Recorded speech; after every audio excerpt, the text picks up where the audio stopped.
Curse യുദ്ധത്തിൽ Russia Ukraine സൈനികരിലേക്ക് അടുക്കുകയാണ് എന്ന് നമുക്കറിയാം.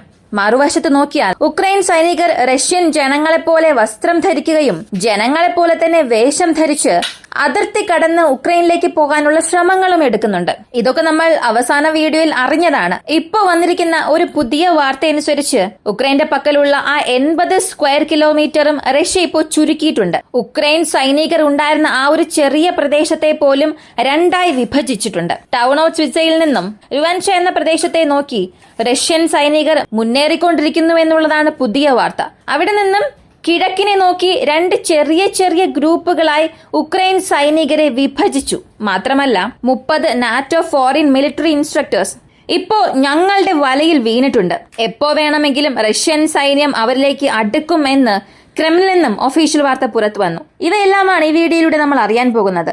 ഒറ്റ രാത്രിയിൽ എങ്ങനെയൊരു സംഭവം ഉണ്ടായി, എങ്ങനെയാണ് ഈ സൈനികരെ രണ്ടായി വിഭജിച്ചത്, ഇവയെല്ലാം ഈ വീഡിയോയിലൂടെ വിശദമായി അറിയാം.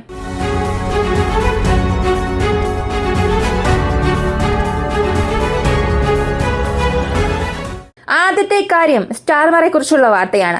UK പ്രൈം മിനിസ്റ്റർ സ്റ്റാർമർ ഒരു കാര്യം വീണ്ടും വ്യക്തമാക്കി. ഈ കൊലീഷൻ ഓഫ് വില്ലിംഗ്സ് മീറ്റിംഗ് അവസാനിച്ചതിനു ശേഷം പല രാജ്യങ്ങളും അതിൽ പങ്കെടുത്തു. എന്നാൽ അതിൽ ഇറ്റലി ഒരു കാര്യം വ്യക്തമാക്കി: ആയുധ സഹായം ഞങ്ങൾ എത്ര വേണമെങ്കിലും നൽകാം. കാരണം ആയുധം സഹായമായി നൽകുന്നത് വഴി എന്റെ രാജ്യത്തിന് യാതൊരു പ്രശ്നവും വരികയില്ല. മാത്രമല്ല ഇതിൽ എന്റെ പങ്കും എനിക്ക് കാണിക്കാൻ സാധിക്കും. പക്ഷെ നേരിട്ട് സൈനികരെ അയക്കുന്ന ഒരു പദ്ധതിക്ക് ഒരിക്കലും ഇറ്റലി സമ്മതിക്കില്ല. ഇതുവഴി ഞങ്ങൾക്ക് പല പ്രശ്നങ്ങൾ ഉണ്ടാകാനുള്ള സാധ്യതയുണ്ട്. ഞങ്ങളുടെ രാജ്യത്തിനുള്ളിൽ തന്നെ ആഭ്യന്തരമായി പല പ്രശ്നങ്ങൾ ഉണ്ടാകും എന്ന് പറഞ്ഞു. അങ്ങനെ ആ ഒരു അഭ്യർത്ഥന അദ്ദേഹം നിരസിച്ചു. എന്നാൽ ആയുധ സഹായം നൽകും എന്നുള്ള തീരുമാനം മാറ്റാതെ ആളുകളെ അയക്കുന്ന പദ്ധതി മാത്രം അദ്ദേഹം നിരസിച്ചു. അടുത്ത ഘട്ട അപ്ഡേറ്റ് ആയി സംഭവിച്ചത് കുറഞ്ഞത് കൊലീഷൻ ഓഫ് വില്ലിംഗ് എന്ന സഖ്യത്തിൽ നിന്നും 10,000 സൈനികരെയെങ്കിലും മെയ് മാസത്തിന്റെ ആരംഭത്തിൽ ഉക്രൈനിലേക്ക് അയക്കും. അതായത് 10,000 പീസ് കീപ്പേഴ്സ് ഉക്രൈനുള്ളിലേക്ക് അയക്കാൻ പോകുന്നു എന്ന വാർത്ത. The real game begins after that എന്ന് പറയുന്നത് പോലെ ഈ യുദ്ധത്തിന്റെ യഥാർത്ഥ മുഖം ഈ പീസ് കീപ്പേഴ്സ് അകത്തേക്ക് പോയതിനു ശേഷം മാത്രമേ നമുക്കറിയാൻ സാധിക്കൂ. ഇതിൽ UK ആവശ്യമില്ലാതെ തലയിട്ട് മുഴുവനായും അകപ്പെടാൻ പോവുകയാണ്. UK എന്ന് പറയുമ്പോൾ നാറ്റോ അകത്തേക്ക് വരും. നാറ്റോ എന്ന് പറയുമ്പോൾ ഒരു 30 വ്യക്തികളെ കുറിച്ചുള്ള വാർത്ത നമ്മൾ അറിയണം. ഇത് പ്രധാനപ്പെട്ട കാര്യമാണ്. എന്നാൽ ഈ 30 പേരെ കുറിച്ചുള്ള വാർത്ത അറിയണമെങ്കിൽ ആദ്യം റഷ്യ ഈ ബാറ്റിൽ ഫീൽഡിൽ എന്ത് ചെയ്യുന്നു എന്നറിയണം. ചില ദിവസങ്ങൾക്ക് മുൻപ് വന്ന മാപ്പ് നോക്കിയാൽ ഈ ടൗൺ ഓഫ് സ്വിറ്റ്സ കഴിഞ്ഞ് റഷ്യൻ സൈനികർ മുന്നേറി എന്നുള്ളത് വ്യക്തമായി കാണിച്ചിട്ടുണ്ട്. അടുത്ത അപ്ഡേറ്റഡ് മാപ്പിൽ നോക്കിയാൽ ടൗൺ ഓഫ് സ്വിറ്റ്സയിൽ നിന്നും സൗത്ത് ഈസ്റ്റേൺ സൈഡിലേക്ക് 2 ഭാഗങ്ങളായി വിഭജിച്ചിട്ടുണ്ട്. സത്യത്തിലെ മാപ്പ് നോക്കിയാൽ 2 ഭാഗമായി വിഭജിച്ചത് മനസ്സിലാക്കാൻ സാധിക്കും. എന്നാൽ ഈ വിഭജിച്ചതിന് പുറകിലുള്ള ജിയോളജിക്കൽ കണ്ടീഷൻസ് മനസ്സിലാകില്ല. അപ്പോ സംഭവിച്ച കാര്യങ്ങൾ പറയുന്തോറും നിങ്ങൾക്കത് മനസ്സിലാകും എന്ന് കരുതുന്നു. ഒരു ദിവസത്തിന് മുൻപ് അർദ്ധരാത്രി റഷ്യൻ സൈനികർ റുമൻഷ എന്ന പ്രദേശത്ത് നിന്നും കിഴക്കൻ പ്രദേശത്തെ നോക്കി രണ്ടായി വിഭജിക്കാൻ തുടങ്ങി. ഈ കിഴക്കൻ പ്രദേശത്തേക്ക് വിഭജിച്ച സൈന്യം അവിടെയുള്ള ഗ്യാസ് പൈപ്പ് ലൈൻസ് ഇത്തവണ ഉപയോഗിച്ചില്ല. അവർക്ക് നേരിട്ട് ഇവിടെ ഒരു ഷീൽഡായി മാറിയത്, ഇവരുടെ മൂവ്മെന്റ്സിനെ എളുപ്പമാക്കിയത് അവിടെ സ്വാഭാവികമായുള്ള ചെറിയ കുന്നുകളും മലകളും ഇടതൂർന്ന വനവുമായിരുന്നു. ഇത് വ്യക്തമായി അറിയണമെങ്കിൽ ഗൂഗിൾ എർത്ത് മാപ്പ് നോക്കിയാൽ നിങ്ങൾക്ക് മനസ്സിലാകും. ഇത് കാണുമ്പോൾ തന്നെ ഒരു കാര്യം നിങ്ങൾക്ക് മനസ്സിലാകും. 2 ഭാഗങ്ങളായി റഷ്യൻ സൈന്യം വിഭജിച്ചിട്ടുണ്ട്. ഒന്ന് ഒലെൻഷ്ന എന്ന പ്രദേശം. ഇത് വിഭജിച്ച പ്രദേശത്തിന് മുകളിലുള്ളതാണ്. താഴെയുള്ള പ്രദേശം പ്ലെഷ്കോവയാണ്.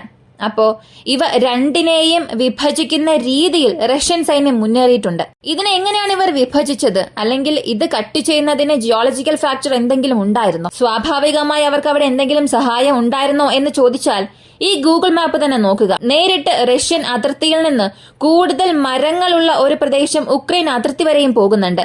ഇതേ മരങ്ങൾ നിറഞ്ഞ പ്രദേശമാണ് ഇപ്പോൾ റഷ്യൻ സൈനികർക്ക് ഒരു വലിയ വരമായി മാറിയത്. അവരുടെ സ്ട്രാറ്റജി ഉപയോഗിക്കാനായി ഒരു സഹായമായി മാറി. ഈ രാത്രി സമയങ്ങളിൽ പൊതുവെ ഏതൊരു രാജ്യവും തൊടുത്തുവിടുന്ന യുദ്ധത്തിന് ശക്തി അധികമായിരിക്കും. എന്നാൽ അതേസമയം എത്രത്തോളം വിജയം ലഭിക്കുന്നോ അത്രത്തോളം തന്നെ അവിടെ പരാജയം ലഭിക്കാനും സാധ്യതയുണ്ട്. ഇവിടെ റഷ്യൻ സൈന്യം ഒരു ഫോർവേഡ് പുഷ് ചെയ്ത് മുന്നിലേക്ക് ചെന്ന് കൂടുതൽ കമാൻഡേഴ്സുമായി അകത്തേക്ക് കടന്നു.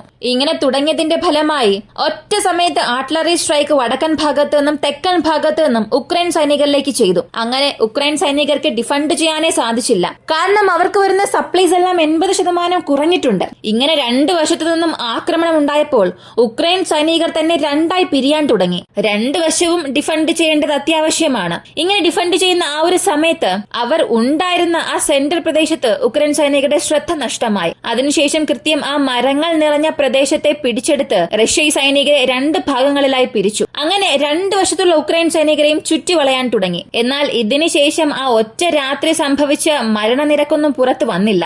എത്രത്തോളം ഭൂമി ഇപ്പോ ഉക്രൈൻ റഷ്യയുടെ പക്കൽ നഷ്ടപ്പെടുത്തി എന്നുള്ള വാർത്തയും പുറത്തു വന്നില്ല. പക്ഷെ അപ്ഡേറ്റ് ചെയ്ത മാപ്പ് നോക്കുമ്പോൾ ഈ ഒരു സംഭവം നടന്നു എന്നുള്ളത് വ്യക്തമാണ്. ഇനിയാണ് ഞാൻ ആദ്യം പറഞ്ഞ 30 പേരെ കുറിച്ചുള്ള വാർത്ത വരുന്നത്. ഞാൻ ഇതിനകം പറഞ്ഞു, റൊവാൻഷ്നോയ്ക്ക് കിഴക്കൻ ഭാഗത്ത് ഒലൻഷ്ന എന്ന പ്രദേശവും വിഭജിച്ചു. അവിടെ 30-ലധികം നാറ്റോയുടെ ഫോറിൻ മിലിറ്ററി ഇൻസ്ട്രക്ടേഴ്സ് ഇവർ റഷ്യയുടെ കൈകളിൽ ഇതുവരെയും അകപ്പെട്ടിട്ടില്ല. പക്ഷെ അവരെ ചുറ്റി വളഞ്ഞിട്ടുണ്ട്. ഈ ക്ലെയിം നടത്തിയത് മറ്റാരും അല്ല, റഷ്യയുടെ ഒഫീഷ്യൽസ് തന്നെ ഇത് കൺഫേം ചെയ്തു. ഇവർ ഉള്ള ഈ ഒരു ലൊക്കേഷൻസ് ഞങ്ങൾക്കിപ്പോൾ ലഭിച്ചിട്ടുണ്ട്. ഒരു ഇൻഡസ്ട്രിയൽ കോംപ്ലക്സിനുള്ളിലാണ് ഇവരെല്ലാവരും പതുങ്ങിയിരിക്കുന്നത്. ഡ്രോൺ ഫൂട്ടേജ് വഴി ഇവർ ഉക്രൈൻകാർ അല്ല എന്ന് ഞങ്ങൾ കൺഫേം ചെയ്തിട്ടുണ്ട്. അവരുടെ ഐഡന്റിറ്റി ഞങ്ങൾ ഇപ്പോൾ വെരിഫൈ ചെയ്തുകൊണ്ടിരിക്കുകയാണ്. വെരിഫൈ ചെയ്തതിനു ശേഷം തീർച്ചയായും അവരെ ജീവനോടുകൂടി തന്നെ പിടിക്കും, യുദ്ധ തടവുകാരാക്കി മാറ്റും എന്ന് പറഞ്ഞു. അപ്പോ ഇവിടെ അവർ കൊല്ലപ്പെടില്ല എന്ന വാർത്ത അവർ ഉറപ്പിച്ചു. മാത്രമല്ല, ഇവരെ യുദ്ധ തടവുകാരെ പിടിച്ചെടുക്കുകയാണെങ്കിൽ അവർ ഏത് രാജ്യത്തിൽ നിന്നാണ് വന്നത്, അവർ ഏത് രാജ്യത്തിന്റെ പൗരന്മാരാണോ ആ രാജ്യവുമായി റഷ്യക്ക് ഒരു ഡീല് ചെയ്യാൻ സാധിക്കും. ഇനി അമേരിക്കക്കാരാണെങ്കിൽ പ്രിസണർ ഓഫ് സ്വാപ്പ് വഴി റഷ്യയുടെ ഒരാൾ അമേരിക്കയിലുണ്ടെങ്കിൽ വളരെ എളുപ്പത്തിൽ തിരികെ റഷ്യയിലേക്ക് കൊണ്ടുവരാൻ സാധിക്കും. അപ്പോ ഈ 30 പേർ ഏത് രാജ്യത്ത് ഉള്ളവരാണ്, ഏത് ഐഡന്റിറ്റിയോടുകൂടിയാണ് അവർ അകത്തേക്ക് വന്നത് എന്ന വിവരം ലഭിച്ചിട്ടില്ല. എന്നാൽ 30 പേർ അകത്തകപ്പെട്ടു എന്നുള്ളത് സത്യമാണ്. ഇപ്പൊ രണ്ടായി വിഭജിച്ചല്ലോ. റഷ്യ ഉക്രൈൻ സൈനികരെ രണ്ട് ഭാഗത്തായി പിരിച്ചു. ഇത് എങ്ങനെയുള്ള നേട്ടമാണ് ഉണ്ടാക്കുക എന്ന് ചോദിച്ചാൽ സത്യത്തിൽ ഇവരെയൊന്നും കൂടുതലായി റഷ്യ കൊല്ലില്ല. കാരണം സ്വർണ്ണമുട്ടയിടുന്ന താറാവ് പോലെയാണ് ഇപ്പോ അവർ. ഇതിലൊരു 1000 പേരെ റഷ്യ കൊല്ലുകയാണെങ്കിൽ അവർക്കൊരു പേര് മാത്രമേ ലഭിക്കൂ, റഷ്യക്കുള്ളിലേക്ക് പോയവരെ അവർ കൊന്നു എന്ന്. പക്ഷെ തന്ത്രപരമായി അവർക്ക് നേട്ടമൊന്നും ലഭിക്കില്ല. അപ്പോ അവരെ ഒരു കരുവാക്കി മാറ്റി റഷ്യ അവർക്ക് ആവശ്യമായ എല്ലാ കാര്യങ്ങളും ചെയ്യും. നിങ്ങൾ വേണമെങ്കിൽ നോക്കുക, ഈ എൻസൈക്കിൾമെന്റ് ഇതോടുകൂടി അവസാനിക്കില്ല.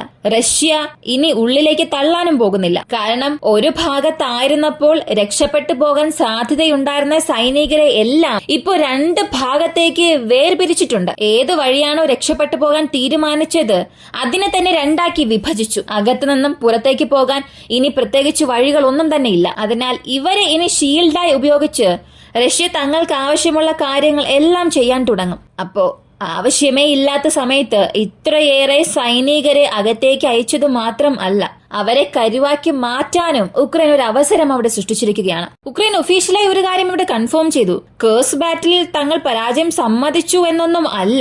ടൗൺ ഓഫ് സ്വിസയിൽ ഉക്രൈന്റെ മിഷൻ അവസാനിച്ചു. ആ ഒരു മിഷൻ അവസാനിച്ചതിന് ശേഷം അവിടെയുള്ള സൈനികരെ പിന്നിലേക്ക് വരാൻ ഞങ്ങൾ ആവശ്യപ്പെട്ടു. അവിടെ നിന്ന് തിരികെ വരാൻ ഒരു ഓർഡർ നൽകിയിട്ടുണ്ട്. ഓർഡർ കൊടുത്തതിന് ശേഷം അവിടെയുള്ള സൈനികർ പിന്നിലേക്ക് വരികയാണ് എന്ന് ഒഫീഷ്യലായി ഒരു കൺഫർമേഷൻ നൽകി. അപ്പോ ഇവിടെ ഉക്രൈൻ എന്ത് ചെയ്താലും അവരുടെ നിലപാടൊരിക്കലും മാറ്റാൻ പോകുന്നില്ല. അവരുടെ സൈനികർ എത്ര പേർ കുടുങ്ങിക്കിടന്നാലും അവർ ഒരിക്കലും മാറില്ല. അതിന് നല്ലൊരു ഉദാഹരണമായി തന്നെ ഇത് മാറുകയാണ്. ഈ ഒരു വീഡിയോയെ കുറിച്ചുള്ള നിങ്ങളുടെ അഭിപ്രായം കമന്റിൽ പറയുക. ഇങ്ങനെയുള്ള വീഡിയോസ് കാണാൻ താല്പര്യമുള്ളവരാണ് നിങ്ങളെങ്കിൽ ഇപ്പൊ തന്നെ നമ്മുടെ ചാനൽ സബ്സ്ക്രൈബ് ചെയ്യുക. മറ്റൊരു വീഡിയോയുമായി വീണ്ടും കാണാം.